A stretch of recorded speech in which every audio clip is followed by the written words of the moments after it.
के साथ मैं हूं रुबीना नूर।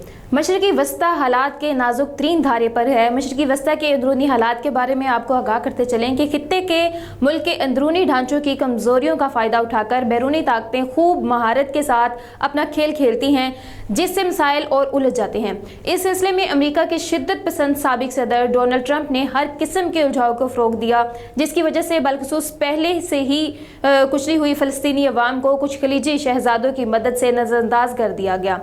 यही नहीं बल्कि साबिक सदर ने जिस तरह ईरान के साथ जौहरी माहदे को एक तरफा मनसूख किया, वो भी अपनी मिसाल आप है। अमरीकी सदर जो बाइडन को इक़्तिदार संभालते ही मशरकी वस्ता की नहायत पेचीदा मामलात की तरफ अपनी तवज्जो मबजूल करनी पड़ी, जो वाज़ेह तौर पर साबिक सदर ट्रंप से बरअक्स है। आइंदा आने वाले दिनों में तवक्का की जा रही है कि इस तब्दील रवैये के असरात अमरीका के ईरान, यमन, सऊदी अरब और अफगानिस्तान के साथ मामलात पर पड़ेंगे। अलबत्ता इस सारे अमल में कुछ दाखिली और खारजी रुकावटें नजर आ रही हैं। जहाँ तक अमेरिका के दाखिली अमल का ताल्लुक है, तो ये वाज़ेह करना अहम है कि इस वक्त अमेरिकी कांग्रेस, ऐवान नुमाइंदगी और सेनेट दोनों में रिपब्लिकन जमात एक माकूल तादाद मौजूद है, जिसकी जानिब से जो बाइडन को मुखालफत का सामना करना पड़ सकता है, जो बिलाशुबा मशरकी वस्ता के मामले में कदरे वाज़ेह है। सबसे पहले ईरान की बात करते हैं। अगरचा ईरान और अमेरिका दोनों ही 2015 में की जाने वाली जौहरी तवानाई के माहदे की बहाली के ख्वाहिशमंद हैं, लेकिन दोनों ममालिक की हिकमत अमली में इख्तलाफ नजर आता है। अमेरिका इस माहदे की बहाली को मशरकी वस्ता में ईरान के दीगर सरगर्मियों से मशरूत करना चाह रहा है और मजीद ईरान एक तरफा तौर पर अपने जौहरी प्रोग्राम को मंजमद कर दे, जबकि ईरान चाहता है कि माहदे को इनफरादी और तारीखी तनाज़र में देखा जाए। और इस पर बात करने से पहले ईरान पर ट्रंप इंतज़ामिया की लगाई गई एक तरफा गैर इंसानी और गैर अखलाकी पाबंदियों को फ़ौरन हटा दिया जाए।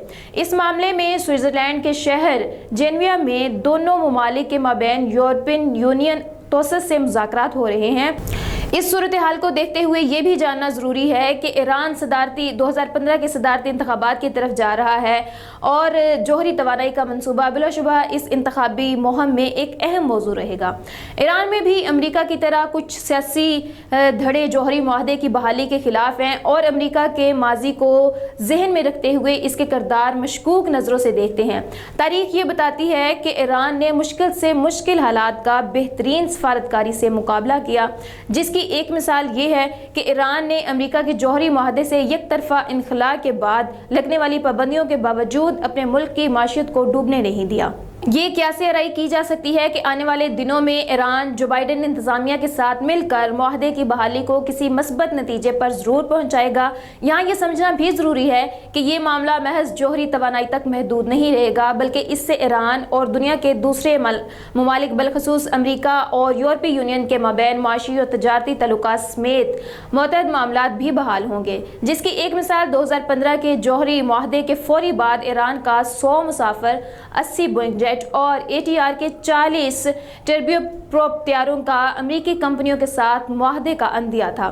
समझने की ज़रूरत यह है कि ईरान और दीगर ममालिक के दरमियान माशी और तजारती तल्लुकात की बहाली और खित्ते में अमन को मुमकिन बनाने के लिए ये लाजिम है कि 2015 की शराइत पर अमेरिका सबसे पहले तो माहदे में दोबारा शामिल हो और फिर जौहरी माहदे को अपनी असल शक्ल में बहाल करे। दूसरा, वो ममालिक जैसा कि इसराइल और कुछ खलीजी ताकतों को मनफी किरदार अदा न करने दे। मशरकी वस्ता में सऊदी अरब और इसराइल अमेरिका के लिए अहम हैसियत रखते हैं, इसीलिए हमेशा इस खित्ते के मुतल्लिक अमेरिकी खारजा पॉलिसी में इन दोनों ममालिक की हैसियत और किरदार को मद्देनज़र रखा जाता है। साबिक अमेरिकी सदर ट्रंप के दौर में अमेरिका का सऊदी अरब